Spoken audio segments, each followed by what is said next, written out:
Today we're jumping back to our NHL offseason plan series. Today we look at the 21st ranked team from the NHL's regular season, the Ottawa Senators. Or is their season successful? What do they need to do to get into the playoffs? What move should we expect from them this coming offseason? We'll discuss that coming up next. So welcome back to another video here at Top Shelf Hockey. As I mentioned, today we're doing the Ottawa Senators off-season plan for part of our series here. In case you're new to this series, basically how we break down these videos is we're going to recap the 22-23 season, take a look at a few key team stats, look at how they're ranked in the league, take a look at their salary cap space, what moves did they make at the end of the year, what internal business do they have to take care of in terms of restricted and unrestricted free agents, and what are the top questions facing the franchise and what we should expect from them this offseason as they prepare for next year. So let's first get started with recapping the 22-23 season. I know it was made clear by DJ Smith, the head coach, and GM Pierre Dorion that their goal this year was to be playing meaningful games towards the end of the season. They didn't want to say that their goal was to make the playoffs, but at least wanted to be close and be in the mix down the stretch, and they accomplished that. They were not officially eliminated until there was 2 or 3 games remaining on the schedule. So obviously that part was good. They're just a little bit out of the mix here, a couple extra wins, and they were right there with teams like the Sabres, finished just ahead of them, 1 point out. And of course the Panthers snuck in because of some help that they got as well. Now looking forward as they're into the second round of the playoffs with a lead in that series with a chance to go to the conference finals. So as I say, get in and anything can happen. So recapping the Senators season, they finished with a record of 39, 35, and 8 for 86 points. That's a nice jump from last year. So certainly a nice improvement overall. They scored 261 goals, which was 18th best. They allowed 271 goals, which was 13th best for a -10 goal differential. So goals against was actually pretty good. Goals for could have tended to be a little bit better, but considering they were missing a couple of key players for the bulk of the season, including Josh Norris, it's understandable that they were certainly at times very high scoring, but they had their droughts here and there, which could have been, I guess, maybe a little bit more limited had they not been missing some of their key players, with multiple guys being out for such big stretches. The power play was really good this year, 23.5% for 8th best, and there was a stretch of time where they were actually in the top 3 to 5 spots in the NHL. They had a stretch near the end of the season where it kind of went a little bit cold and it dropped out a little bit, but for a large chunk there, they were in the top 5, which was phenomenal. They were over 27, 26% there for a stretch of time, which was quite impressive.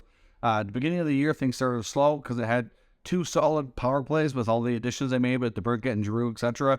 Then due to injuries, of course, they ended up having 1 good unit, and that was way better once they were able to do that. The penalty killing was, I wouldn't say it was great. It was around average or slightly above average in the NHL at 80.1% for 14th best. So the fact that both of their special teams are listed in the top half of the league in goals against was good.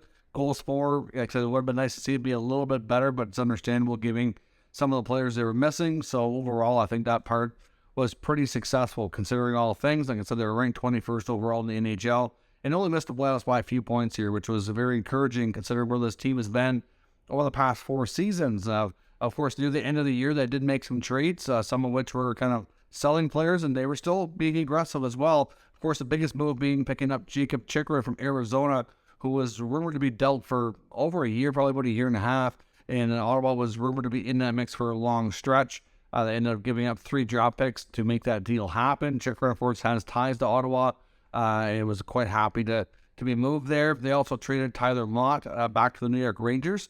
They moved Nikita Zaitsev to the Chicago Blackhawks. They added a 2nd and 4th round pick to make that happen, so they moved that bad contract out. And they also picked up Patrick Brown as well as a depth move, just getting another bottom 6 player from the Flyers, which was mainly due to some injuries that they had suffered there over a stretch of time. So overall, the big one getting Chychrun. Their defense is certainly way better than it was. Adding Chychrun into the mix there with Thomas Chabot, Artem Zub, and Jake Sanderson certainly levels things out quite well. And obviously some of the other moves they made were more cost-cutting moves, and Brown was only a fill-in for a period of time.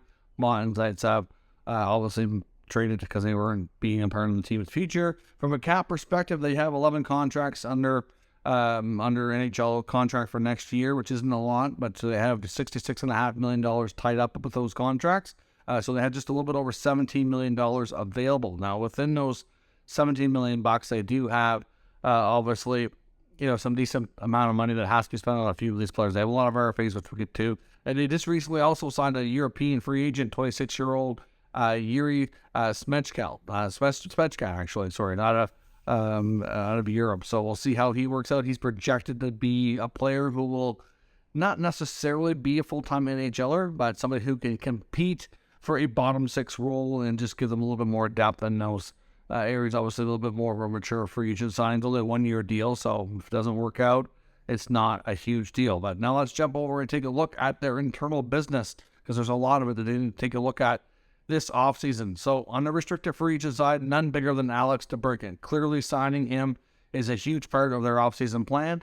There's no doubt Pierre Dorian's made it perfectly clear to the public that his full intention is to want to sign DeBrincat to a long-term deal. If they can't accomplish that, they can't come to an agreement, then they can still qualify him and give him a 1-year contract. Either way, he should be a Senator next year unless they trade him, which to me, they're only going to do that if they're absolutely 100% certain that he's just not going to sign long-term at any point, which I don't think that's really the case.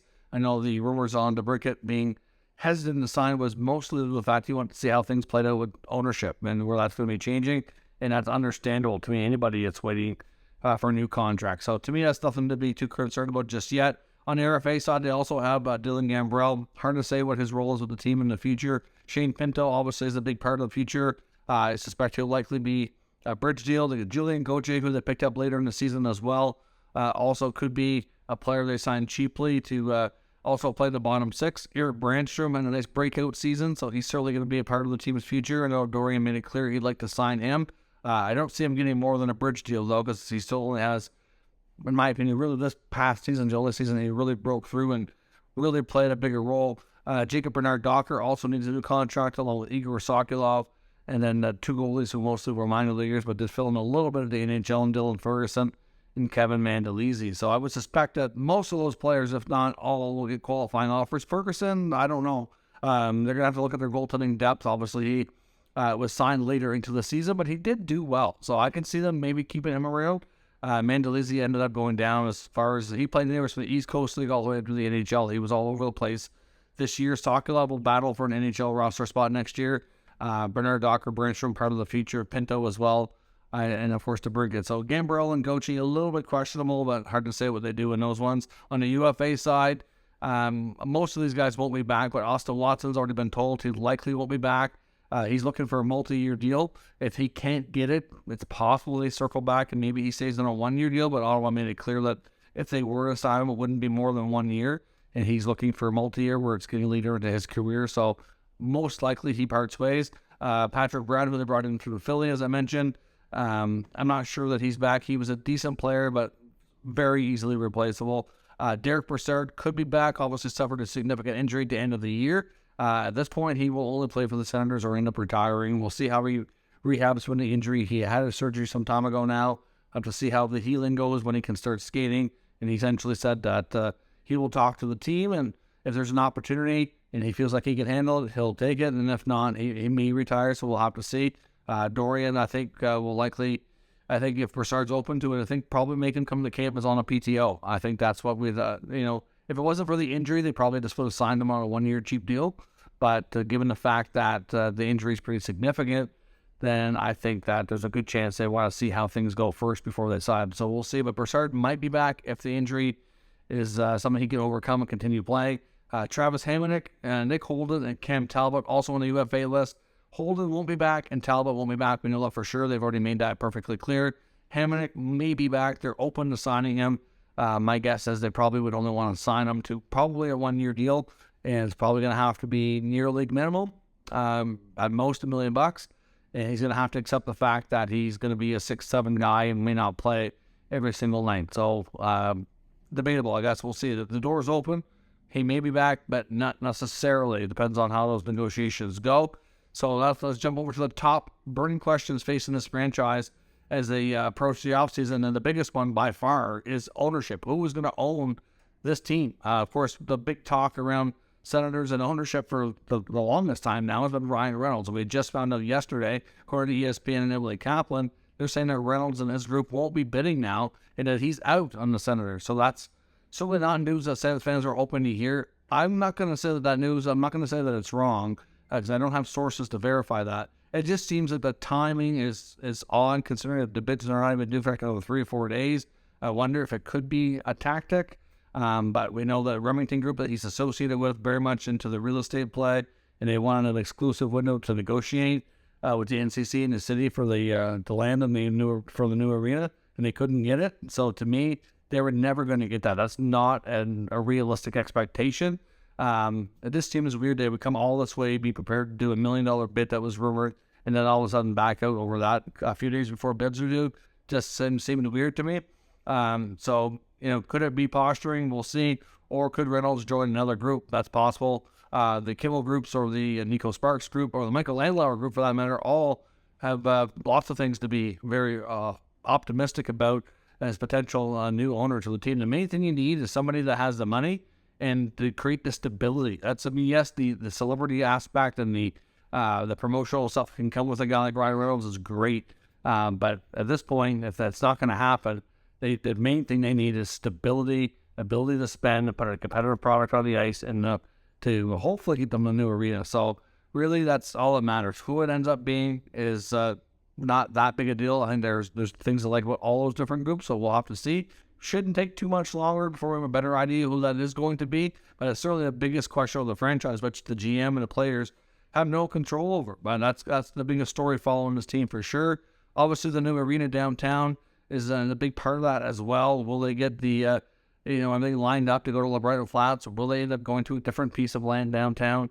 We won't know the answers to that until the ownership question is answered, and those people have an opportunity to finish negotiations with the NCC and figure all that out. But obviously, that's, they kind of tied together there. Goaltending is a big thing to watch for the Senators. They need to address this. Cam Talbot won't return.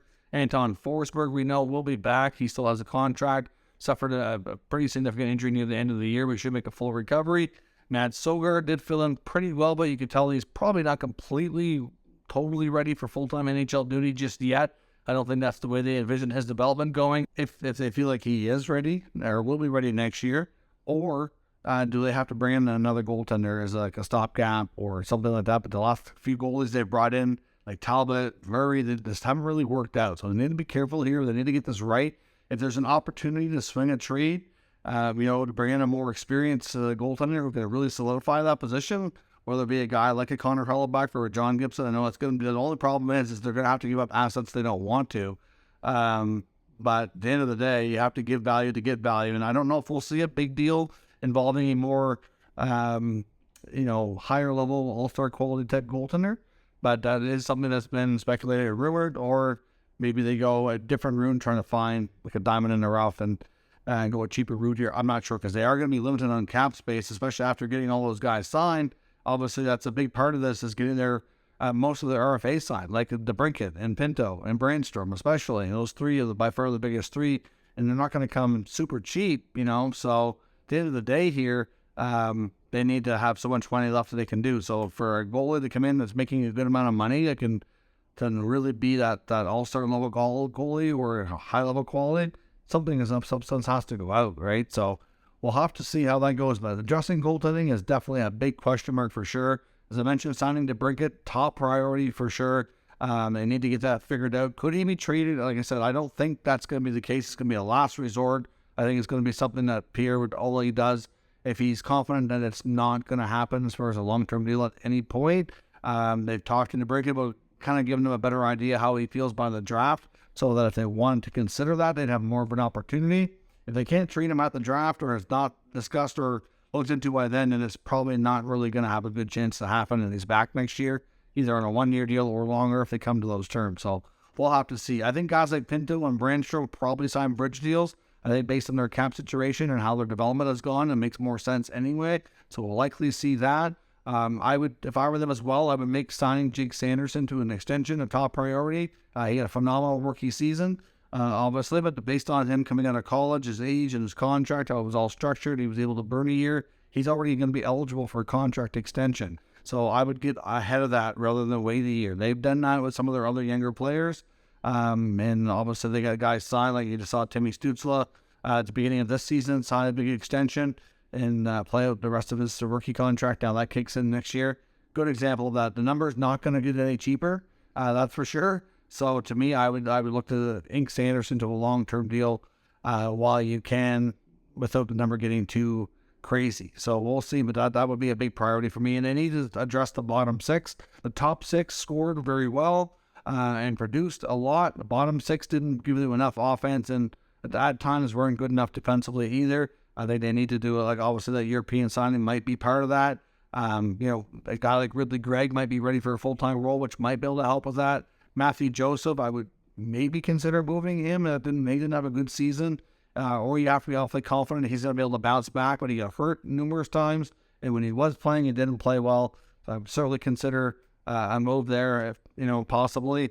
Otherwise, you might have to dip into free agency and find at least one veteran guy that can come in. And a lot of it's going to depend on Brassard, too. Does Brassard come back or not? Is Gregg ready for full-time action? Do you consider trading Joseph? But they need to change the mix of their bottom six. They need a little bit more offense and just a little bit more reliability defensively to really shore things up. I think Mark Kastelich should be the full-time fourth-line center. He was mostly last year, but he did get sent down for a little bit. Pinto, as well as your 3C. So those two guys likely locking down those positions, which is good. Ridley Gregg can play on the wing as well. Having Josh Doris back next year will be a huge help. Get Ridley Gregg in there. Move young guys, like I said, like Brown and Watson. Parker Kelly's future, questionable too. I mean, he got hurt a fair bit this year and didn't have a great season. So I do wonder if we could see more movement within the bottom six just to get a better mix in there and, kind of make this team just a little bit deeper and a little bit more reliable. So on the odd time that you get the top six guys not feeling it or not having a good night, you might be able to get a little bit more offense from those, other players that can pitch in. That would be a huge help. But lots of questions around this team. They're going to be one of the teams more fun to watch between the whole ownership situation, to the Brickett signing, goaltending, RFAs that need to be signed. It's going to be a very busy offseason for Sens fans, so stay tuned and be prepared for hopefully a fun and a good news type of summer. So let me know your thoughts on that, and if everything goes well, they should be able to be in a situation where next year they might be more at the end of the season, hopefully locking in a wild card spot rather than just being on the outside looking in. It won't take another big jump to get where they're going. They just need another small improvement,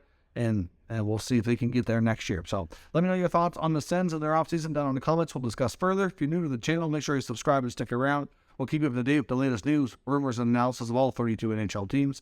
Thank you for watching, and I'll catch you next time.